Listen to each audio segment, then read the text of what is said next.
ditunggu sebentar ya sampai temannya mungkin agak ditambah sedikit lagi.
Yang baik,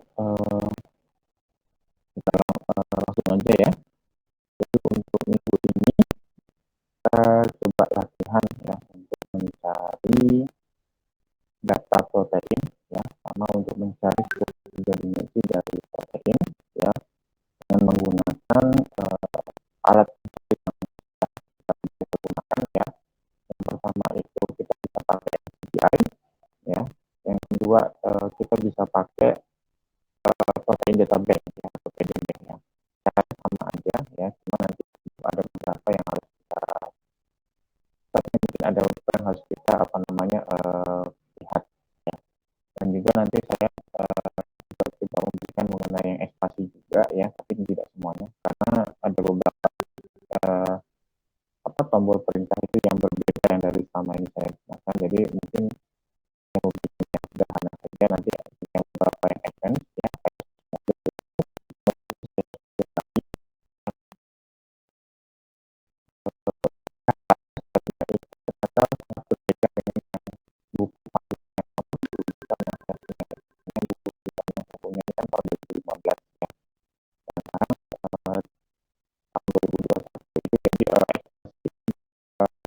Yang sangat signifikan sehingga mungkin beberapa tool yang di sana berbeda dengan apa yang dulu ada gitu.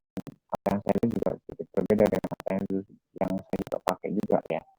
Ya nanti kita coba latihan dengan mesinnya interaksi antar potensi yang lain saja ya. Jadi untuk yang pertama ini kita coba mencari data protein ya, gambar protein dengan menggunakan NCBI ya. Bentar. Jadi sudah bisa semua install CDN sudah bisa semua.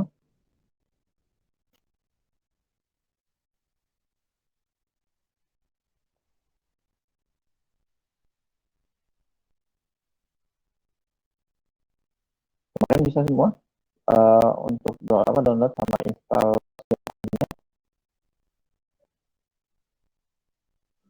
Oke, nggak ada kendala berarti ya.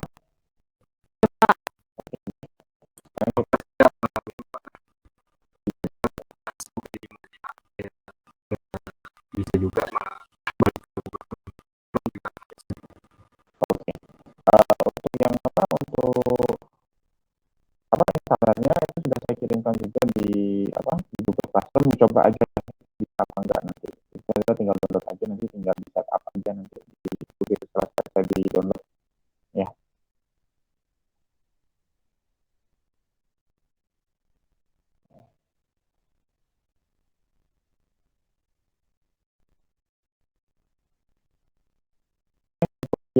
Sudah kelihatan? Sudah Pak. Oke, kita coba ya, kita coba dulu ya mencari data dengan menggunakan SPI ya. Jadi seperti biasa untuk apa namanya mesin pencarinya yang pertama kita pakai SPI ya. Di sini, nah di sini kan ada database ini kan banyak macam-macam yang bisa kita gunakan secara spesifik ya. Kemarin kalau kita mau mencari di nukleotida, kita berarti tinggal klik yang nukleotide ini. Kalau misalnya protein bisa dengan protein ya, atau protein cluster, protein family member itu banyak ya. Jadi bisa saudara tinggal cari secara spesifik ya.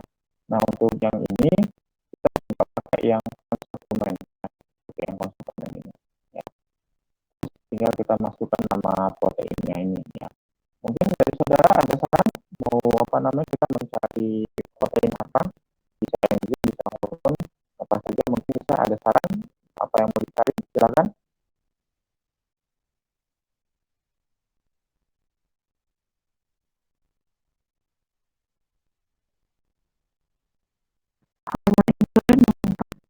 Boleh ya. Oke. Kita coba insulin.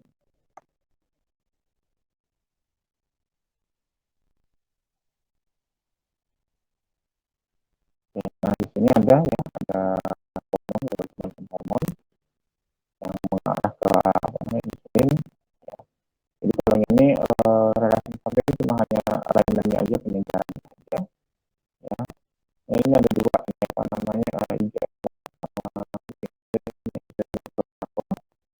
ya. Kita coba klik yang ini ya. Ini. Nanti kalau misalnya dari konsumen ini saudara bisa mendapatkan berbagai macam informasi ya. Informasi misalnya ini insulin letrofaktor relasi famili. Jadi ini penjelasannya ya. Jadi fungsinya apa ya? Insulin glucose concentration ya. Jadi maksudnya dalam keluarga famili dari protein ya. Ada penjelasannya di sini. Kemudian ada citasinya juga, citasinya. Jadi juga di PubMed itu referensinya. Jadi kalau misalnya saudara mau mencari datanya referensinya, tinggal diklik aja di sini ya di OpenTab. Nanti diarahkan nanti ada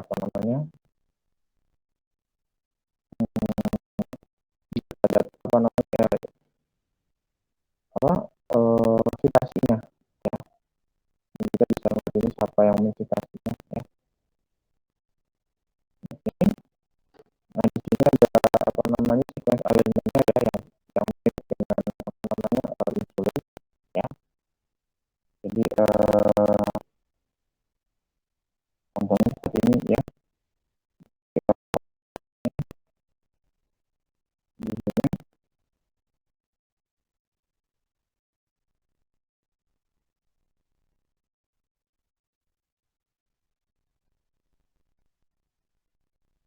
Nah di sini kita bisa lihat sama statistik ya. Statistiknya alignmentnya ada berapa? Yang jadi alignment maksudnya pencapaian 45 ya. Kemudian untuk strukturnya kita bisa download di CMPD. Downloadnya ya. Saudara tinggal masuk ke ini saja. Diklik nanti ya langsung turun nanti. Langsung turun di sini nanti ya. Di sini jadi kalau misalnya saudara sudah install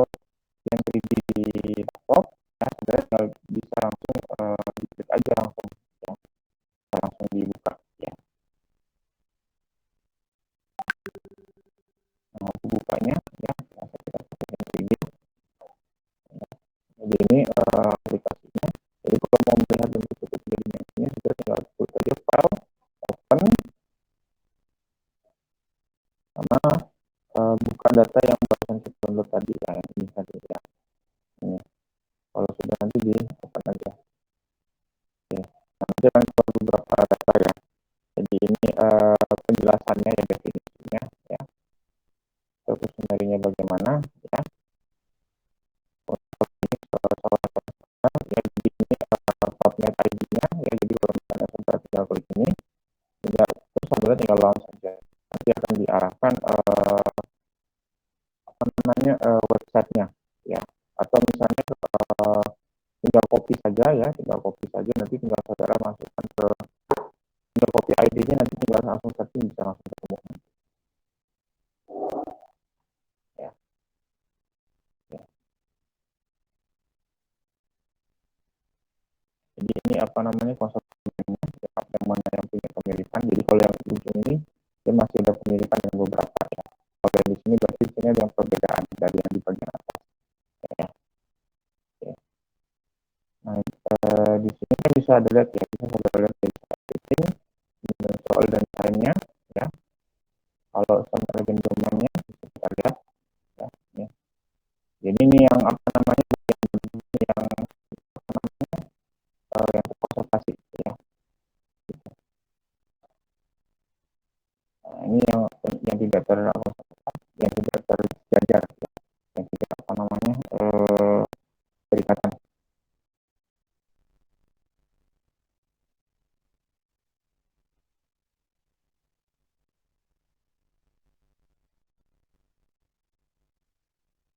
Nah, jadi PNPB ini hanya pada cukup 3 dimensinya aja ya, bukan untuk bisa lihat analysis. Jadi cuma bisa lihat gambar saja, juga mencoba dengan hal yang lain juga. Ya, karena saya juga masih mempelajari juga dengan segi yang baru ini, bagaimana cara menggunakannya juga. Dan kita coba yang lainnya, misalnya kita coba ambil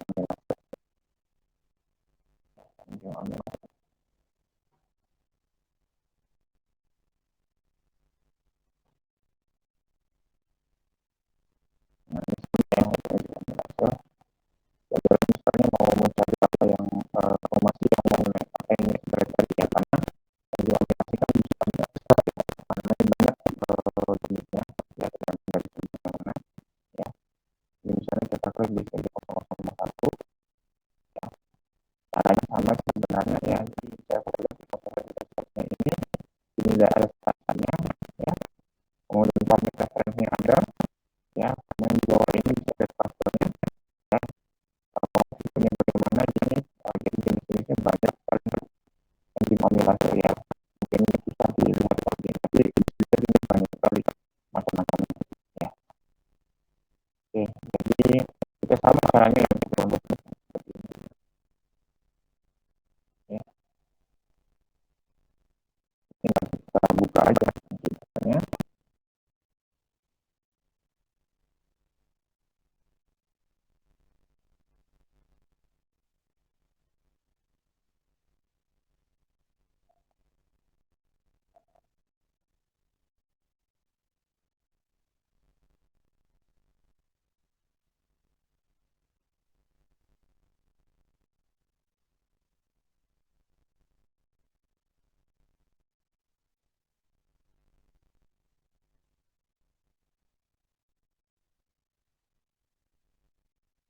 Jadi kalau di view kita bisa lihat misalnya di animasi dalam bentuk animasi juga bisa ya.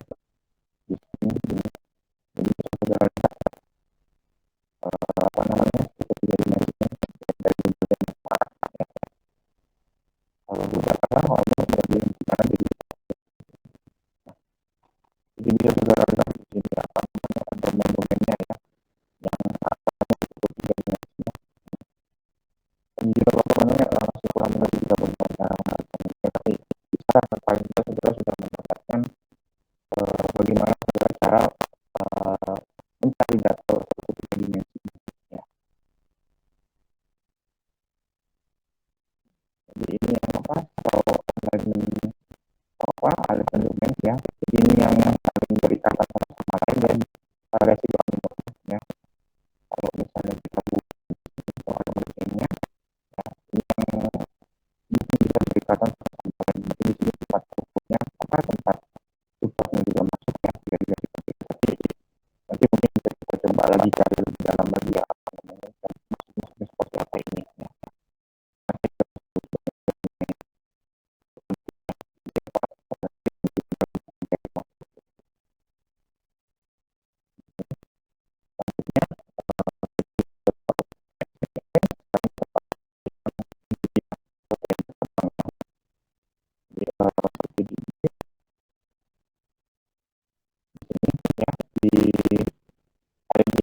di apa namanya di RC, di PJJ atau patch ya, tinggal ditulis saja.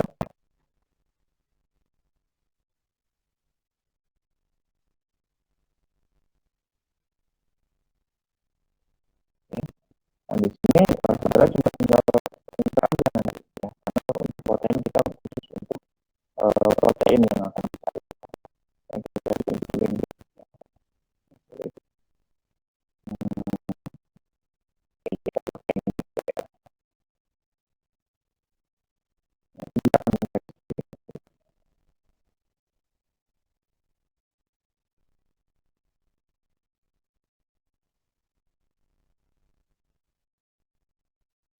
Misalnya ini untuk ngomongin insulin ya, jadi ada insulin acing macam gitu. Jadi struktur human insulinnya, jadi struktur total human insulin sebenarnya pendek dia atau hormonnya itu ya. Jadi dia yang saya bilang dulu ya, jadi insulin yang digunakan itu yang kita jual dulu cuma ada dua, hanya ada dua, yaitu insulin A sama insulin B. Jadi kalau misalnya dia apa mau digunakan, nah ini harus dibagi baru antara insulin A sama insulin B baru nanti rupiah fungsi ya. Caranya sama kalau misalnya mau kita lihat ya, misalnya di ini tidak dikasih ya, atau di sini tidak bisa, di sini ya,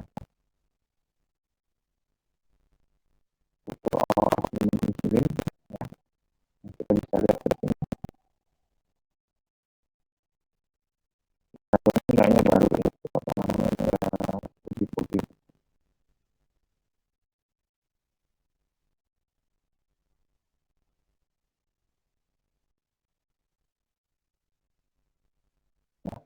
Kemudian kalau misalnya saudara upload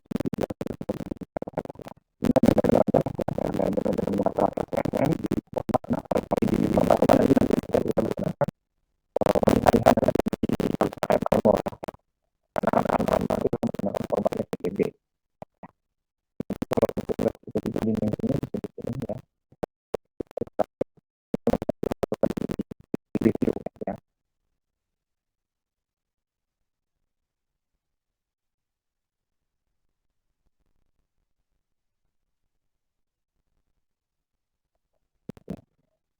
Jadi ini struktur insulinnya ya,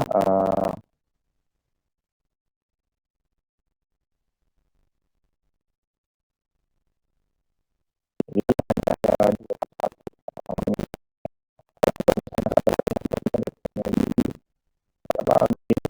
kalau bisa ya kalau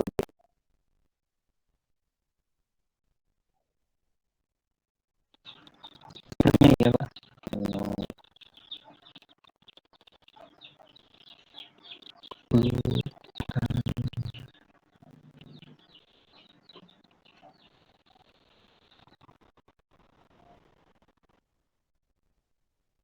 di vitamin itu untuk apa namanya ya, isinya kita lihat di sini pada tanggal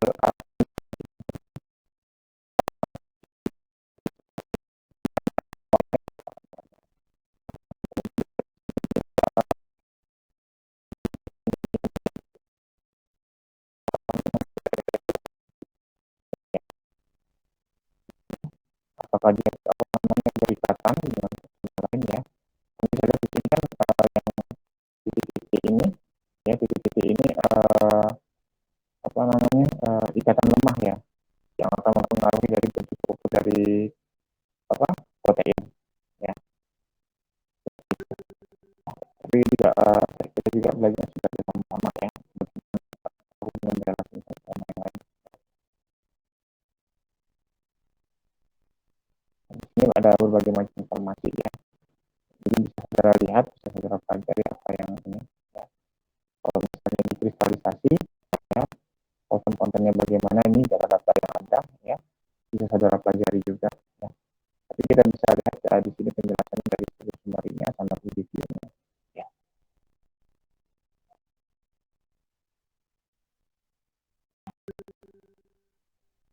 Ini representasinya, jadi apa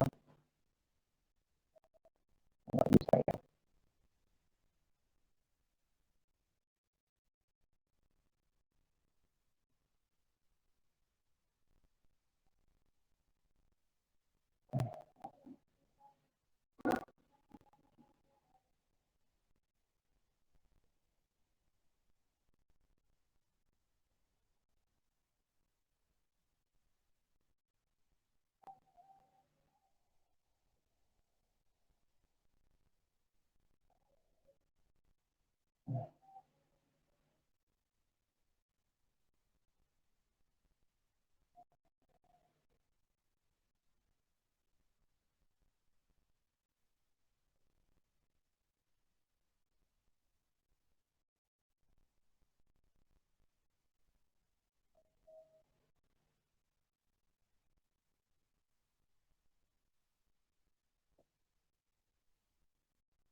Nah, ini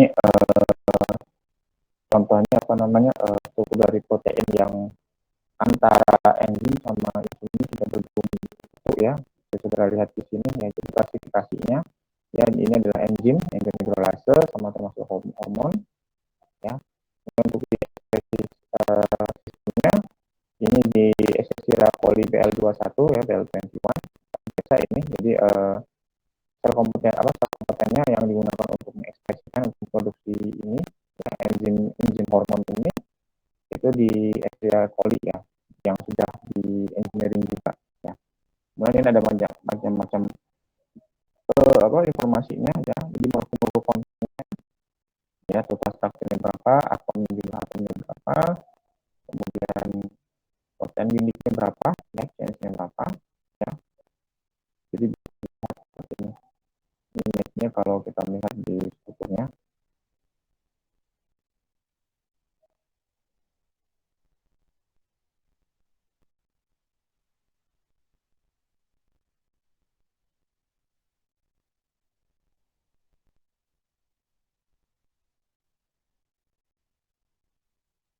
Jadi dia ada berapa ini? Oh,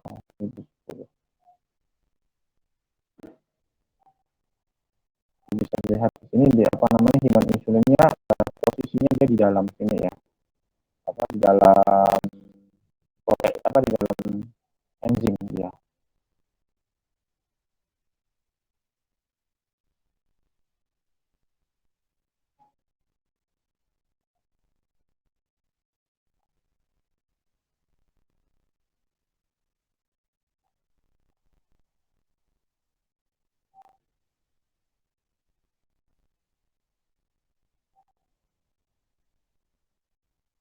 Oke, sampai di sini mengenai pencarian database untuk struktur tiga dimensi ada yang mau didiskusikan? Silakan.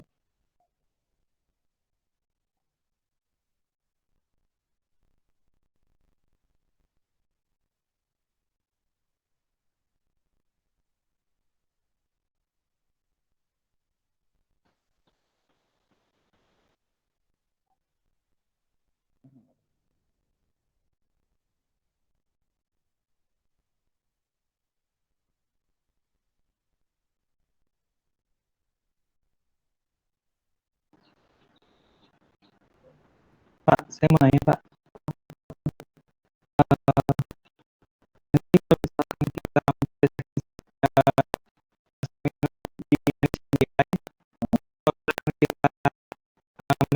dalam apa format pasta itu bisa juga nggak Pak di Bisa juga sih, cuma saya lupa cara apa namanya mengambil data mana itu, tapi biasanya kita bisa cari rujukannya ya. Biasanya kalau kita sudah menganalisis ini enzim kita ini atau protein yang kita punya ini bisa dikategorikan apa gitu. Misalnya saudara mencari hormon, saudara di belah juga apa namanya di belah dulu datanya saudara itu, datanya saudara nanti punya yang paling tinggi bagaimana nanti kita dapat baru nanti kita input, kita coba cari tiga dimensinya ya. Saya pernah ada, saya bisa pernah gunakan, cuma saya lupa caranya bagaimana gitu. Oh iya, Saya coba cari nanti coba apa di ekspresi apa di mana gitu. Jadi saudara cuma tinggal input apa namanya langsung input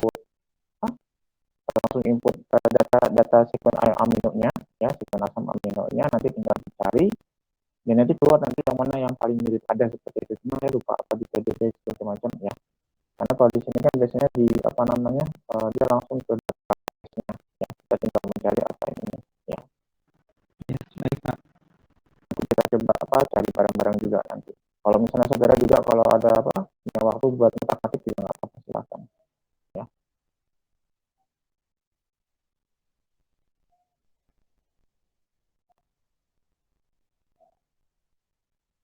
Oke, sampai di sini ada yang mau didiskusikan?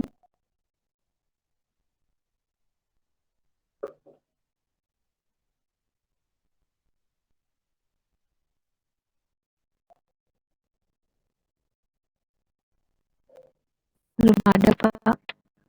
Oke, kalau belum ada kita coba lihat yang di ekspasi ya, di ekspasi.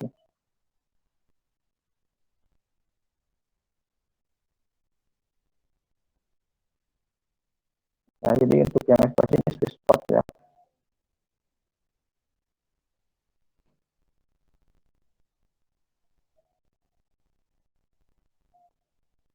Oke. Ini ekspresi. Jadi kalau ekspresi ini sekarang cara pakainya kita tidak perlu lagi cari sumber spesifik. Gimana misalnya kalau mau cari proteomitnya atau transformitnya, kita ngaklik saudara ini tidak perlu ya. Jadi saudara cuma tinggal cari apa namanya cari proteinnya yang saudara ingin lihat ya, apa saja bisa. Gini misalnya saudara mau ngambil sintase ya. Nah, cuman di sini kalau kita menggunakan ekstraksi bisa mungkin protein yang kita mau cari itu sudah yang bisa mungkin spesifik mungkin ya. Jadi kalau sintase ini kan mesin pencari kan akan mencari semua data yang menyebut tentang sintase yang sintase ya. Jadi datanya mungkin terlalu banyak ya. Jadi kalau misalnya saudara mencari yang secara umum misalnya dalam sintase ini ya, kita coba klik tadi ya. Nah, kita mencari sama pasti ya mesin pencarinya. Nah, di sini kelihatan ya berapa hitnya ya. Maksudnya hitnya di sini ada beberapa mana data yang match dengan apa yang kita cari gitu. Jadi kalau misalnya sudah seperti ini, kita dapat beberapa hitnya ini ya. Jadi baru kita pilih yang mana yang kita lihat itu. Misalnya yang kita lihat sekarang itu yang stringnya. Jadi interaksi antara protein satu dengan protein yang lainnya. Gitu. Misalnya pilih di sini hitnya ya. Nah kalau data pencariannya terlalu banyak ya nanti di data query-nya itu terlalu banyak sehingga data apa namanya yang kita cari tidak spesifik ya, dan datanya terlalu banyak, ini di atas 5.000 ya. Gak mungkin kita misalnya mau mencarinya satu persatu kan gak mungkin ya, ada data sebesar di atas lebih dari 50.000, saudara mau cari satu-satu kan juga membuang-buang waktu ya. Oleh karena itu maka kalau misalnya kita menggunakan ekspasi, nama proteinnya ya atau nama protein yang saudara cari itu sebisa mungkin lebih spesifik ya. Nah, jadi kita go back aja. Nah, coba kita pakai yang agak spesifik ya, misalnya prostaglandin sintase misalnya seperti ini ya. Setelah itu baru kita searching ya. Kita coba sekarang kita mau lihat yang di screen-nya aja dulu ya, di protein interaksinya ya. Bisa kita lihat di sini ada 178, modelnya ada 439 ya. Kita klik di sini ya.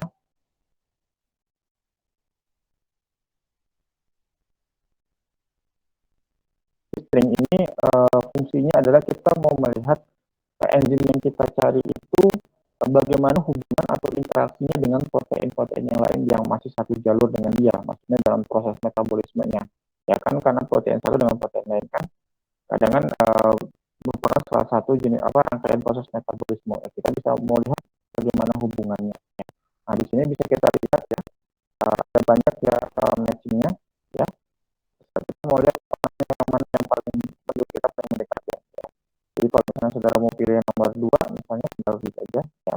Atau misalnya mau mencari data lain selain Homo sapiens misalnya, jadi saudara bisa tinggal klik next ya. Nah, nanti akan dengan apa yang saudara mau, misalnya cari di Kongo atau hutan atau di ratus ya, terserah saudara ya, apa yang saudara butuhkan ya. Tapi sekarang kita coba di di Homo sapiens terlebih dahulu. Nah, di sini kalau yang ada sesuai yang saudara cari itu, berarti baru tinggal klik continue ya, continue.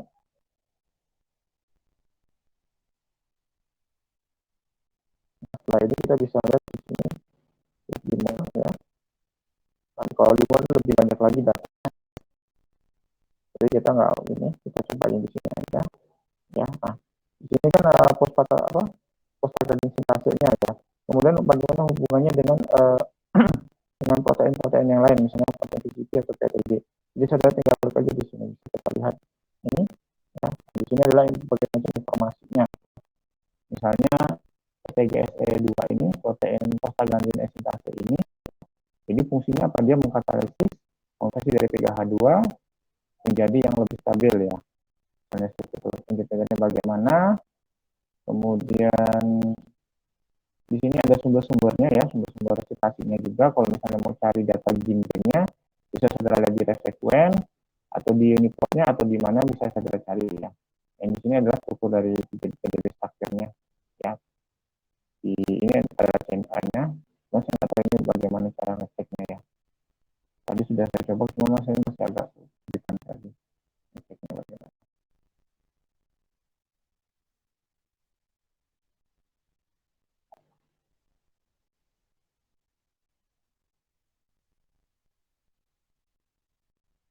Mungkin ini masih saya harus beli juga ya, saya juga bisa pelajari ya. Karena membaca suatu data yang banyak itu mungkin tidak semuanya bisa kita lakukan. Ya, tapi paling tidak kita bisa mendapatkan data yang kita inginkan. Kalau mau download bisa tinggal download. Ya, file apa ini data-data yang besar juga ya. Ya jadi pokoknya ya memorinya ini bisa sampai 43 GB. Ya jadi makanya mencari suatu jenis protein itu penelitian itu ya memang membutuhkan data yang besar juga ya.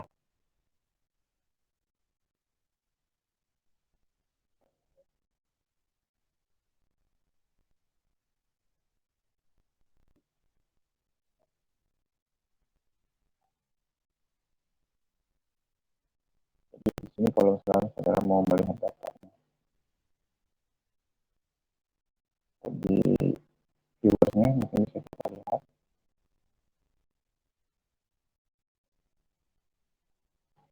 Karena ini saya juga masih baru juga di ekspresi ini ya mencari datanya karena memang sekarang tidak saya buka jadi mungkin banyak beberapa tools-toolsnya yang ada di sini yang mungkin belum saya pahami juga. Jadi kita belajar bareng-bareng juga ya.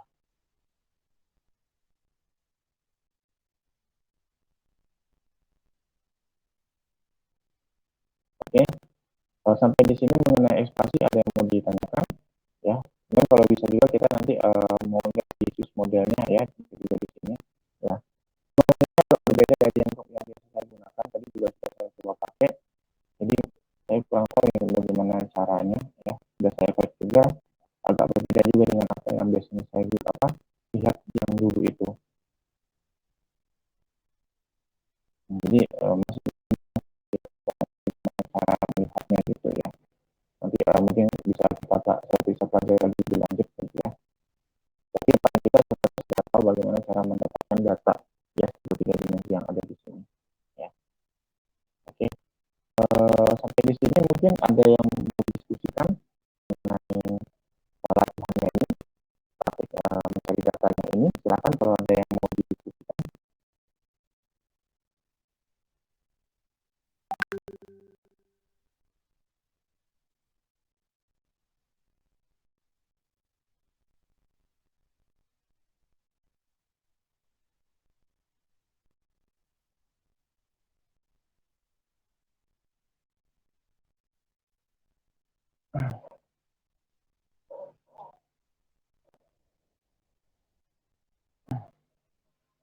Ada yang mau didiskusikan? Silakan.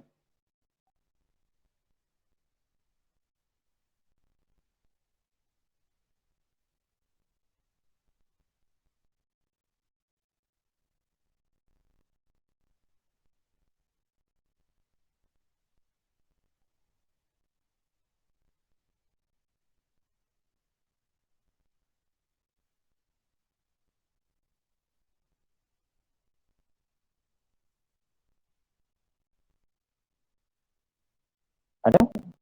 Kalau nggak ada kita coba saya coba masukkan ke teori dulu ya mengenai molecular docking ya. Tapi ada yang mau didiskusikan mengenai melihat atau mencari struktur tiga dimensi dari protein.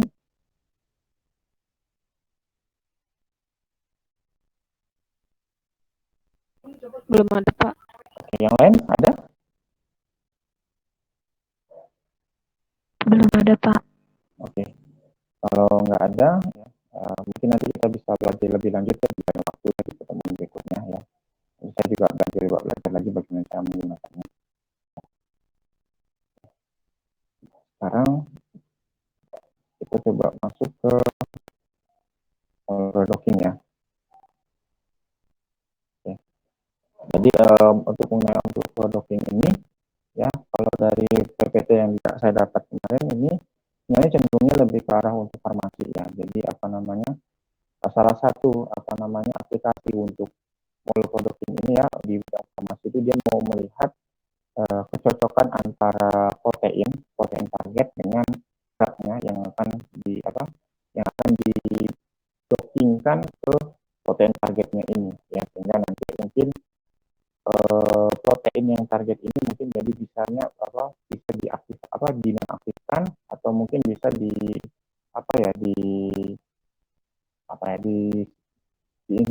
di mana gitu, sehingga nanti mungkin suatu proses metabolisme itu mungkin bisa diaktifkan tergantung nanti fungsi dari drugnya ini terhadap protein yang menjadi protein targetnya ini. Jadi ini sebenarnya lebih fokus ke arah farmasi, tapi kita juga coba mencarinya secara kajian umum saja ya.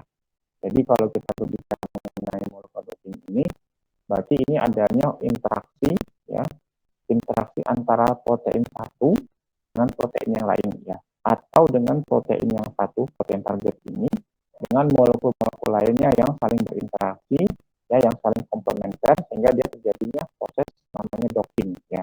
Nah, kalau di Indonesia sendiri nama molekul docking ini diistilahkan sebagai penambatan molekuler ya, di mana maksudnya di sini ada suatu molekul yang nanti akan menempel pada protein target ini. Nah, yang mau kita lihat itu tersebut itu nanti akan menempel di mana ya, di mana misalnya apa posisinya, di atas, apa di bawah, atau mungkin di posisinya di dalam rongganya gitu ya, sehingga nanti akan jadi yang namanya kompleks ya. Nanti kita coba lihat ya. Nah, seperti yang saya ketahui juga bahwa struktur protein tersebut juga kan ketika dia terjadinya folding itu dipengaruhi oleh berbagai macam gaya ikatan yang ada yang terjadi ya. Umumnya yang mempengaruhinya itu adalah ikatan lemah ya, misalnya seperti ikatan van der Waals, kemudian ikatan hidrogen yang sedang terjadi, kemudian adanya gaya elektrostatik ya, muatan yang ada di dalam satu protein ya, itu yang akan membuat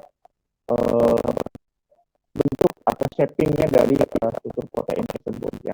Jadi misalnya kalau protein A, protein B, kalau dia saling komplementer ya, ada saling, maka dia akan saling menempel ya, docking gitu. Kalau misalnya dia punya komplementer yang misalnya menyatukan, ya mungkin dia bisa mempunyai suatu fungsi ya. Jadi pada dasarnya prinsipnya sama seperti mungkin kita belajar mengenai enzim segala macam. Jadi protein itu pada dasarnya intinya kita ketika docking ini kita memahami apa itu yang namanya teori lock and key ya, gembok sama kunci ya. Nanti kita coba lihat ya. Nah, ini contohnya ya. Jadi kalau misalnya dia terjadi folding itu ya, di sini mungkin sini nggak bisa kelihatan.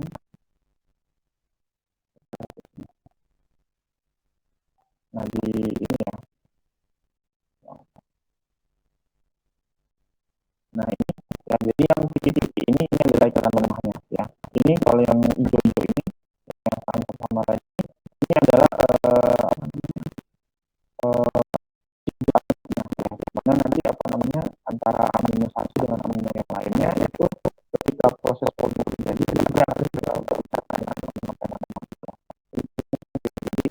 warna ini dikatakan sebagai ikatan lemahnya yang mengandung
protein, dia bagian di sini. Nah, nanti ada protein lain yang mungkin yang saling berinteraksi, ada itu nanti juga akan menempel. Contohnya seperti di sini, di gambar ini. Jadi protein A dengan protein B dia akan menempel ya di antara dimana nih ligannya ini yang akan membantu untuk menempelkannya. Jadi semacam penjembatannya untuk menempel protein A sama protein B itu bisa bisa jadi docking gitu. Sehingga nanti kalau dia sudah menyatu menjadi docking, nanti ligannya akan berada di dalam protein tersebut ya. Oke, nah ini adalah contoh dari ligan ya. Di sini dia ngasih contoh ligan itu ada nikotin ya. Jadi nikotin ini dia punya aktivitas yang sangat besar terhadap reseptor ini ya, reseptor yang NACHR ini ya. Sehingga nanti kalau misalnya kita melihat di graf itu ya, nikotin itu kan reaksinya sangat cepat ya. Jadi yang ada dalam tubuh kita itu nanti akan berinteraksi dengan ligan di sini, mungkin bisa mempercepat reaksinya jadi kayak ya, kalau nikotin sudah mungkin bisa halusinasi itu bisa dengan cepat ya. Kemudian bisa membuat orang tenang gitu ya. Jadi karena efektivitasnya sangat tinggi. Dia ligan nikotin ini punya afinitasnya yang sangat tinggi terhadap reseptor yang ACHR tadi, yang reseptornya tadi itu, sehingga mungkin reaksi biokimianya juga semakin cepat dan juga semakin efektivitasnya semakin tinggi ya. Nah, di sini kita bisa lihat nikotin bindingnya ya. Nah, di sini ada ada asam amino ya, residu amino ya. Jadi dia nikotin itu ya, dia ini terhubung terhadap dengan ikatan hidrogen ya, karena suasana di sini adalah hidrofobik ya. Jadi dia ikatan hidrogennya terjadi antara nikotin dengan residu amino yang ada di sini ya, dia akan berkaitan dengan satu sama lain ya. Misalnya di sini dia menunjukkan bahwa di serin 349 juga berikatan dengan nikotin. Kemudian triptofan 350 ya, di sini juga akan berikatan. Jadi maksudnya di sini ini sebenarnya adalah rangkaian dari asam amino ya, karena di sini adalah peptidanya ya, di sini adalah residu aminonya. Nah, aminonya dengan amino ini yang akan berikatan dengan nikotin ya. Jadi kalau misalnya saudara ada pernah baca misalnya posisinya di serin, misalnya serin 39, ini maksudnya adalah posisi serin ya, nama aminonya ya, aminonya serin yang berikatan di posisi elemen nomor 349 ya. Ini misalnya ada 1 sampai 500 ya urutan asam amino, urutan amino ya, amino di peptidanya saudara. Nah, ini serinya nih ada di urutan nomor 349. Kemudian di depan nomor 350. Jadi ini saling berdekatan ya. Nah, karena dia saling berdekatan ini, ada residu aminonya ya yang bisa berikatan dengan nikotin, maka nanti nikotin ini akan menempel di posisi seperti ini ya. Sama di tempat yang lain, misalnya di metionin sama leucinin juga saling komplementer ya, bisa berikatan dengan ikatan lemah juga. Dan juga mungkin bisa berikatan dengan nikotin itu, seperti itu ya. Nah, ini contoh contoh figurama interaction ya, dengan dengan nikotin ya. Jadi di sini bisa banyak ya nikotinnya. Nah, kemudian kita juga bisa baca juga bahwa interaksi protein itu juga tidak hanya hanya protein saja, ada berbagai macam ya. Ada interaksi antara protein dengan DNA ya, di mana di sini DNA dikenali oleh protein ya, tergantung dari kelasnya juga ya, sehingga nanti terciptanya nanti kompleks antara protein DNA ya, yang sesuai dengan komplementarnya itu ya. Jadi ini DNA-nya ya, yang warna biru ini ya. Kemudian ini yang ungu yang lainnya itu proteinnya yang akan saling berikatan ya. Kemudian juga ada yang namanya protein DNA interaction ya, sama seperti itu juga ya. Jadi dockingnya protein itu dengan DNA ya. Kemudian juga ada yang dockingnya protein dengan ligan ya. Jadi ligan binding itu ya, jadi ligan itu kan small molecule ya, yang biasanya akan berikatan di dalam satu rongga protein ya. Karena apa? Karena nanti ligand ini punya fungsi berbagai macam-macam ya. Bisa juga sebagai aktivator, bisa sebagai inhibitor, kemudian bisa melakukan sirkulasi misalnya sebagai proses transportasi yang ada dalam protein ya. Gitu ya. Tapi kita bisa lihat ini contohnya adalah bisa sebagai aktivator ataupun sebagai inhibitor ya. Karena apa, ligand itu kan modelnya macam-macam ya, tergantung nanti fungsinya terhadap protein yang protein target itu ya. Nanti kita coba lihat ya. Contohnya itu di sini ya. Nah, ini adalah contoh dari protein drug interaction ya. Jadi drug ini ya merupakan ligand ya, merupakan molekul kecil ya. Dan sesuai dengan yang di sini kita bicarakan mengenai teori lock and key ya, dalam kunci, kalau dia tidak saling komplementer, maka dia tidak akan bisa tidak akan saling tercipta yang namanya kompleks satu berikatan sama lain ya. Nah, misalnya di sini ya. Contohnya seperti ini. Ini adalah protein A ya.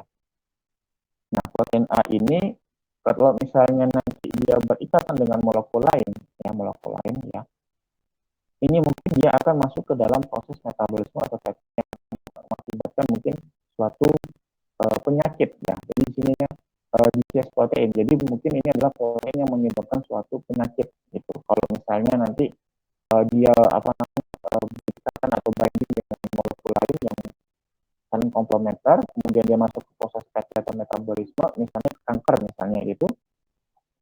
Jadi proteinnya ini nanti akan yang akan menjadi pemicu suatu penyakit gitu. Nah, kalau misalnya ada drug ya, drug di sini, drug itu ukurannya kecil ya. Nah, drug ini misalnya dia cukup masuk ke dalam salah satu rongganya kecil ini saja ya. Ya, sebagai ini ya. Jadi fungsinya dia sebagai inhibitor ya. Jadi ketika protein adisis ini yang memiliki suatu penyakit ya, didekatkan sama yang namanya drug ya atau obat ini ya, maka nanti dia kalau dia bisa komplement dengan ini ya, sehingga akan menjadi yang namanya drug kompleks. Akibatnya apa? Nanti kalau misalnya ada molekul lain yang misalnya komplementer dengan ini ya, dia tidak akan bisa masuk karena sudah ditempatin ini. Karena gemboknya strukturnya ini sudah berubah dan nanti dia tidak bisa ditempatin ya. Sehingga nanti kalau misalnya nanti drug ini menghambat proses binding protein A dengan molekul lain yang akibatnya mungkin proses metabolismenya bisa ditekan gitu, atau misalnya diinhibitasi gitu, misalnya ada suatu yang mengakibatkan suatu penyakit ya. Jadi itulah salah satu contoh mekanisme bagaimana obat itu bekerja ya secara biokimia. Jadi pada dasarnya sebenarnya kita coba memahami aja model teori lock and key-nya aja, kunci dan gemboknya. Jadi misalnya ibaratnya ini, kalau misalnya dia tidak ada itu kayak gembok sama kunci ya. Jadi kalau misalnya ada gembok sama kunci yang saling komplementer ya, jadi begitu dia masuk ya, itu bisa dibuka ya.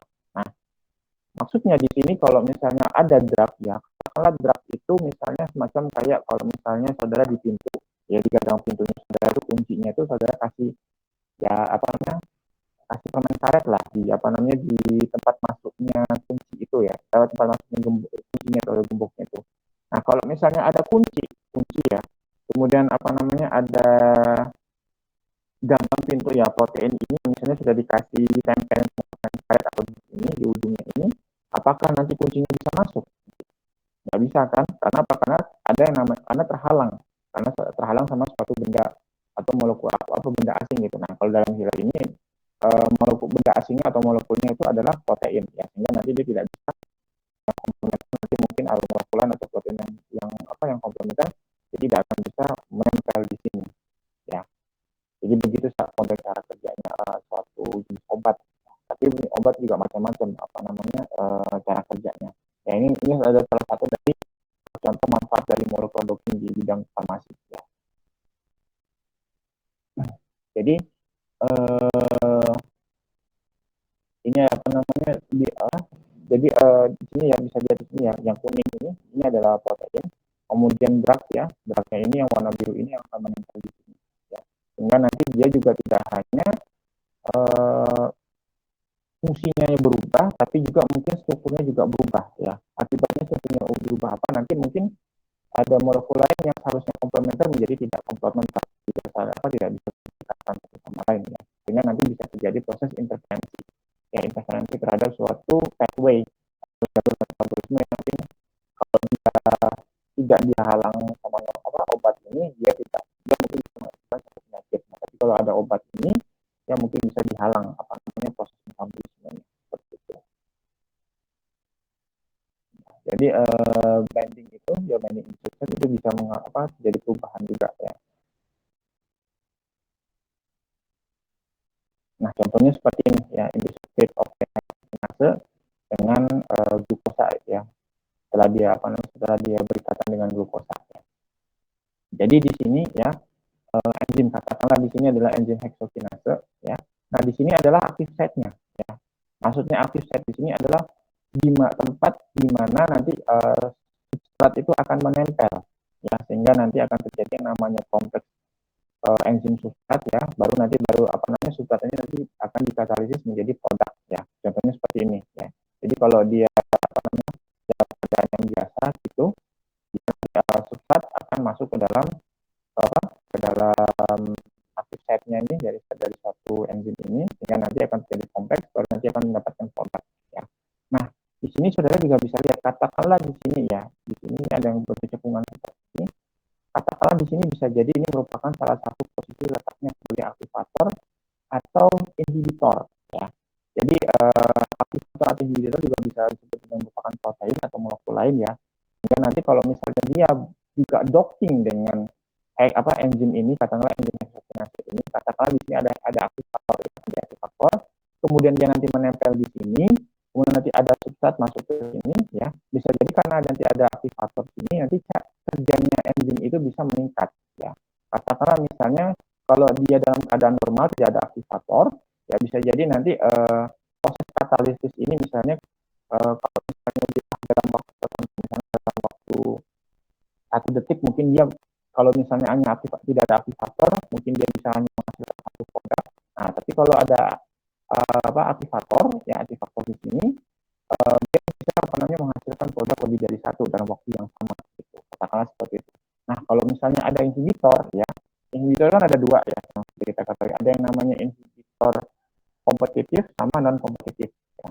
Nah, kalau ada inhibitor non kompetitif, misalnya di sini, ya, ada inhibitor non kompetitif menempel di sini ya. Kemudian ada substrat masuk ke sini ya. Nah, hasilnya apa kalau misalnya ada inhibitor? Bisa jadi nanti kalau misalnya ada inhibitor, nanti proses katalisisnya berlangsung lebih lama ya. Misalnya kalau misalnya dia tidak ada inhibitor, ya mungkin nanti proses katalisisnya berjalan dalam misalnya 1 detik. Nah, kalau misalnya ada inhibitor nanti di sini ya, mungkin proses katalisisnya berjalan misalnya sekitar 1,2 detik ya. Itu misalnya kalau inhibitornya secara kompetitif, maksudnya dia tidak masuk ke dalam active site-nya.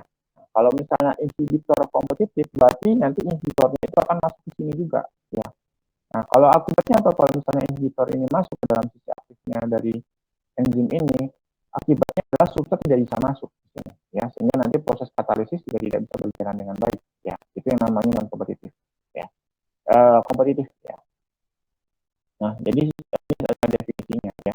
Jadi pada dasarnya ya molekular docking itu adalah bagaimana caranya kita memprediksi struktur dari kompleksnya protein itu ya, intermolekular kompleks ini ya, yang terjadi antara 2 atau lebih molekul yang saling komplementer, yang saling berkaitan satu sama lain ya. Contohnya seperti ini ya. Misalnya di sini ada antibodi ya, pasangannya pasti antigen ya. Kita mau memprediksi gini di mana nanti antigen itu akan menempel ya. Misalnya di sini ya. Dilihat misalnya antibodi, kemudian antigennya menempel di sini ya. Nah, mungkin nanti ada beberapa analisis ya, kenapa dia bisa di sini, kenapa dia tidak di sini ya. Bisa jadi nanti kalau misalnya antibodinya ini komplementer di antigennya di sini masuk di sini, mungkin dia aktivitasnya lebih tinggi dan masuk ke sini. Nah, dengan enzim juga ya, enzim seperti yang kita ketahui ya, prinsip sama dengan kayak proses memblok enzim juga ya. Jadi kalau misalnya enzim itu kan pasti punya yang namanya aktivitas ya. Kalau dia ada aktivitas kemudian sistem yang komplementer dengan dia, maka dia akan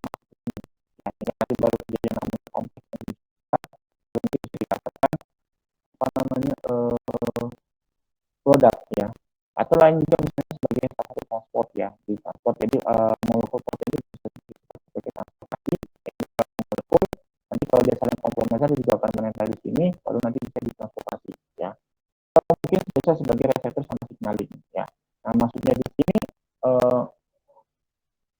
apa ya? Mungkin contohnya itu adalah kalau misalnya ada suatu protein, ya nanti kalau misalnya nanti ada molekul yang bersifat sebagai signaling gitu ya, nanti menempel di sini misalnya sebagai nanti baru dia nanti bisa memanggil atau mensinyal interaksi antara protein yang lain yang mungkin bisa saling berhadapan dengan dia, bisa saling berhadapan dengan dia. Ya.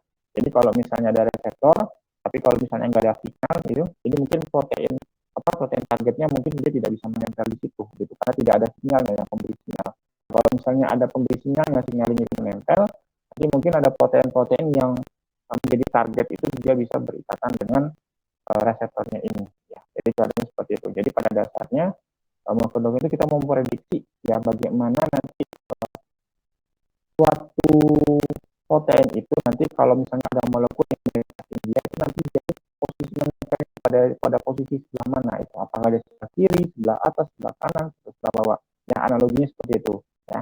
Karena kita mau dicari nanti posisinya ketika dia nanti terjadinya docking itu misalnya itu di mana posisinya dia paling menghasilkan efektivitas atau affinity yang paling tinggi ya, sama dia paling stabil di mana gitu. Kalau dia nanti ternyata kita ketahuan ya dari beberapa eksperimen ternyata posisinya yang paling stabil itu di atas, efektivitasnya juga lebih tinggi di atas juga, tapi kecocokan dockingnya itu berarti posisinya berada di atas itu. Jadi bisa kita prediksi ya. Dan ini memainkan peranan penting misalnya dalam pembuatan obat ya. Karena kalau kita mau membuat obat ya, yang harus kita perhatikan itu adalah bagaimana obat itu ketika nanti dimasukkan ke dalam tubuh ya, dikonsumsi dalam tubuh nanti akan bisa dengan cepat menempel pada protein targetnya ya, protein targetnya yang mau di gitu, maksudnya diinhibisi atau diaktifasi ya, tergantung nanti fungsi dari obat itu apa ya. Jadi ini definisinya dari molekul ini ya. Jadi untuk pendekatannya kita bisa menggunakan in silico ya, menggunakan berbasis komputer. Kemudian kita bisa melakukan identifikasi konformasi ya dari ikatan yang ada pembentukannya itu. Kemudian prediksi terhadap binding affinity-nya, maksudnya seperti itu. Jadi posisinya itu di mana yang paling efektif posisinya itu. Ya, jadi karena molekul kan bisa menempel di mana saja dia, tergantung nanti posisinya yang komplementer di mana. Ya, kita tidak harus tahu nanti posisi yang komplementer itu yang mana yang paling aktif, yang paling efektifnya paling tinggi gitu. Makanya kita bisa prediksi dengan melakukan screening juga seperti itu. Ya. Oke, nah ini adalah contoh-contoh molekul ini ya. Jadi disebut aja dengan sebagai molekul ya atau ligand itu ya. Jadi kalau protein target ya dengan semua molekul atau molekul enzim dengan substrat ya. Jadi enzim ini nanti akan akan menangkap substrat yang menjadi targetnya dia ya, karena dia bekerja spesifik ya, sehingga nanti akan terjadi yang namanya kompleks enzim substrat, baru nanti dihasilkan produk ya. Tapi perlu ketahui juga kalau misalnya enzimnya terlalu kecil sedangkan substratnya terlalu besar, itu juga bisa berakibat ya substrat juga tidak bisa dikatalisis ya. Sama dengan enzim sama drug juga, kalau misalnya akan terjadi kompleks enzim drug ya, seperti yang tadi seperti kita sebutkan tadi, kalau misalnya nanti ada enzim itu ditempel sama drug, otomatis kalau misalnya dia nanti nempel di active site ya, bisa jadi nanti struktur tidak bisa menempel di ya, bisa jadi seperti sehingga nanti tidak akan terjadi yang namanya kompleks enzim ya, kemudian ada protein dengan protein, misalnya enzim dengan inhibitornya ya, atau inhibitor nanti dengan modulatornya ya. Jadi kadang kalau misalnya dalam suatu proses metabolisme dalam tubuh kita ada kelainan segala macam, bisa jadi nanti enzim itu dihadang oleh suatu inhibitor ya. Nah kalau misalnya ada drug segala macam, mungkin inhibitornya itu bisa bisa ditangkap oleh modulator, sehingga nanti enzim yang kita punya ini bisa bekerja dengan baik gitu, karena inhibitornya kan ditangkap dengan modulator. Atau juga dengan makromolekular assembly ya. Maksudnya di sini makromolekular assembly ini di di mana protein itu akan docking atau berikatan dengan molekul-molekul lain